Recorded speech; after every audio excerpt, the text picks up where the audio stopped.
आहा, जमुना मैया को निहार के परम गदगद हो गए। यमुना यमदूतन टारत हैं, बाबू टारत हैं श्री राधे करान। कलरव पड़ती भई जब भगवती जमुना की धारा को निहार करके मन गदगद हो गया। स्नान किया, आचमन किया, आसन लगा के बैठ गए। और वही गुरुदेव के द्वारा बताई भई विधि का अनुपालन किया श्री बाबा नारद जी के द्वारा जो बताई गई। तो ध्यान करते ही गोविंद चित्त में आ गए। ओम नमो भगवते वासुदेवाय, ये मंत्र चल रहा है। आश्चर्य की बात आपको मैं बताऊं, 1 घंटा, 1 दिन, 2-3 दिन निकल गए। यह साधना, भूख नहीं लगी, प्यास नहीं लगी, ऐसी साधना। सुखदेव जी कह रहे हैं, त्रिरात्रांते त्रिरातांते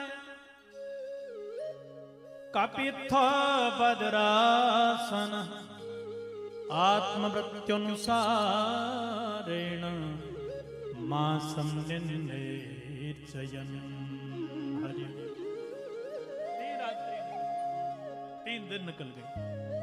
आहा, अब गुरु जी को भूख लगी तो कपित्थ बदरासना, कैंत और बेर के फलों को खा के पानी पी के बैठ गए।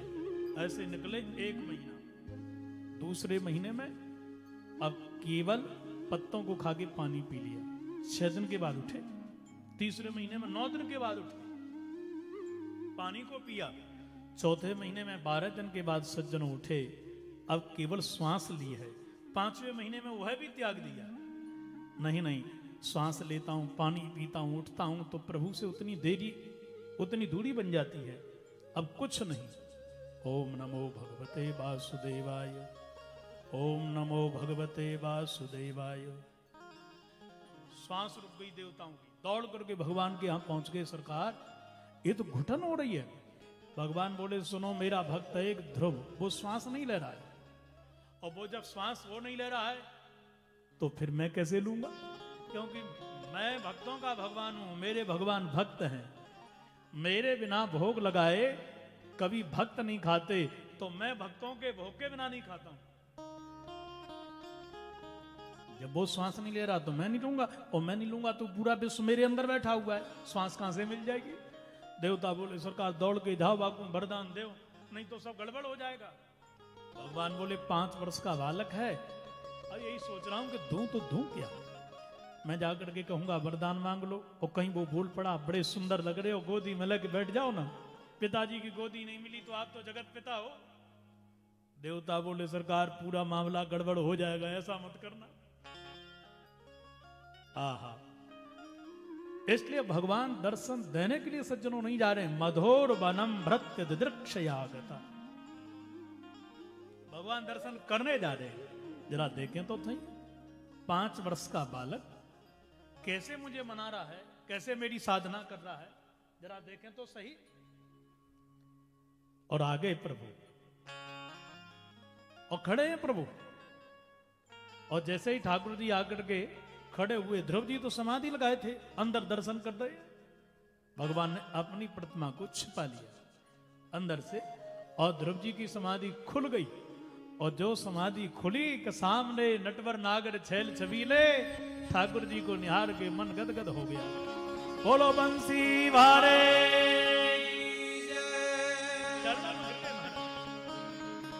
प्रणाम करके खड़े हो गए। और जैसे ही प्रणाम करके खड़े भये,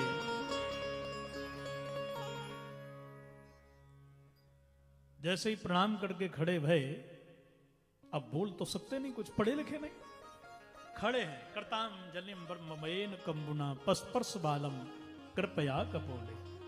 और 5 जन संक लेकर के जैसे ही ध्रुव जी के गाल से छुबाया, 6 शास्त्र 4 वेद 18 पुराण अंदर प्रवेश कर गए। और जैसे ही अंदर प्रवेश कर गए तो ऐसी मधुर स्तुति गाई ध्रुव जी ने ठाकुर जी की, अद्भुत। ध्रुव उवाच, योऽन्तः प्रविश्य मम वाचमिमां प्रसुप्तां संजीवयत्यखिल शक्ति धरा स्वधाम अन्याश्च हस्तचरण श्रवणत्वगादीन् प्राणा नमो भगवते पुरुषाय तुभ्यम्। हे नाथ, आपने मेरी वाणी में प्रवेश करके प्रसुप्त वाणी को जगा दिया। ये सोई हुई वाणी है, और आपने जैसे ही अंदर प्रवेश किया कि मेरी सोई हुई वाणी जाग गई। और ये सोई नहीं, प्रसुप्त।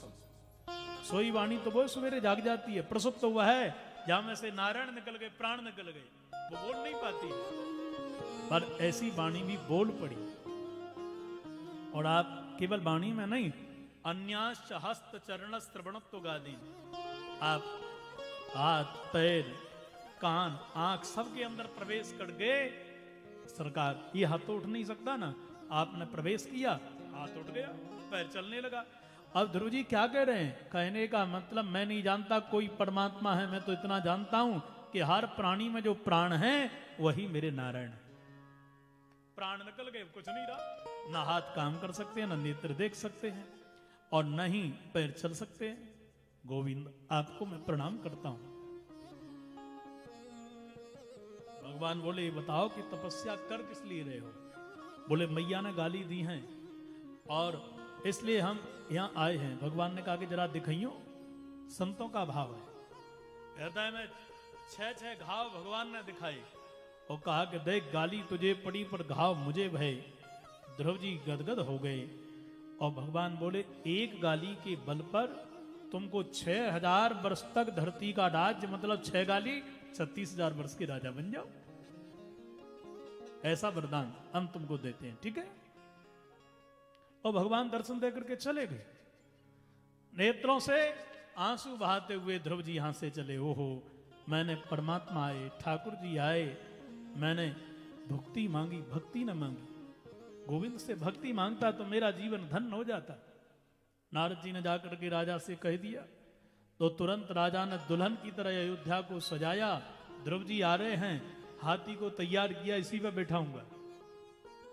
ये वही बालक है जो रो रहा था और कोई गले नहीं लगा रहा था, पर आज जैसे ही परमात्मा ने गले लगा लिया तो देखो सब स्वागत करने के लिए आ गए कि नहीं आ गए?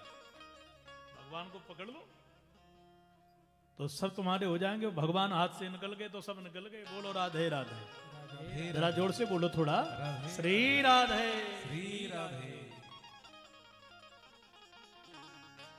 ध्रुव जी ने देखा मेरे ओहो पिताजी आए, मैया सुरचि भी आई है। सबसे पहले जाकर के ध्रुव जी सुरचि मैया से मिले। मां, यदि तू गाली न देती तो मैं भगवान को मनाने न जाता। देखो, कड़वे वचन दो बोलते हैं, ठीक है ना? एक संत भी बोलते हैं, एक दुर्जन भी बोलते हैं, दुष्ट, पर दोनों का उद्देश्य अलग अलग है। दुष्ट जब कड़वे वचन बोलता है तो किसी को पीड़ा पहुंचाने के लिए, और संतजन जब बोलते हैं तो किसी भटके हुए प्राणी को रास्ते पे लाने के लिए। चाकू दो लोग चलाते हैं ना, एक डॉक्टर एक डाकू, और दोनों का उद्देश्य अलग अलग है। एक तो डाकू चलाता है चाकू इसलिए वो प्राण लेने के लिए, लूटने के लिए, और डॉक्टर किस लिए चलाता है? प्राण बचाने के लिए, ऑपरेशन करना है। ऐसे ही संत जन हैं। जब भरत जी ने देखा कि मेरे श्री राम वनवासी बन गए केकई के कारण, भरत जी से बड़ा कोई साधु हो सकता है क्या? पर वो भी कह रहे हैं, गाड़ी न जीव मोह परे उन कीरा, बरमागत मन भई नहीं पीरा। अब आगे, तुझे पीड़ा नहीं भाई, तेरी जीवा गली नहीं, मन में पीड़ा नहीं भाई, मुंह में कीड़ा नहीं पड़े। मेरे राम जैसे सरल सहज, उनको तूने कांटों पर चलने के लिए विवश कर दिया। क्या बिगाड़ा था उन्होंने तेरा? केकई के नेत्रों से आंसू गिर पड़े, रोने लगे। जिस राम को मैंने कांटों पर चलने के लिए विवश कर दिया, मेरे चरणों में सिर उसने रख दिया था। मां पुत्र के लिए गलत थोड़ी करती है कभी। तूने अच्छा ही मांगा है, एक बार भी मेरे उसने निर्णय पर प्रश्न चिन्ह की रेखा खड़ी नहीं करी। और जिस पुत्र के लिए मैंने राज्य मांगा वैधव्य कुयोग धारण कर लिया, कलंकनी बन गई, वो पुत्र कह रहा है गरी न जीव मोह पड़े न कीड़ा। धन्य है राम, तेरे जैसा पुत्र न कभी हुआ न हो सकता है, मुझे क्षमा करना। भरत जी बोले मां यही तो मैं चाहता हूं कि तूने ऐसा क्यों किया। तनक भी तुझे कष्ट देने का मेरा अभिप्राय नहीं था, मेरी तो केवल एक इच्छा थी कि तू जो भटक गई है वो रास्ते पर आ जा।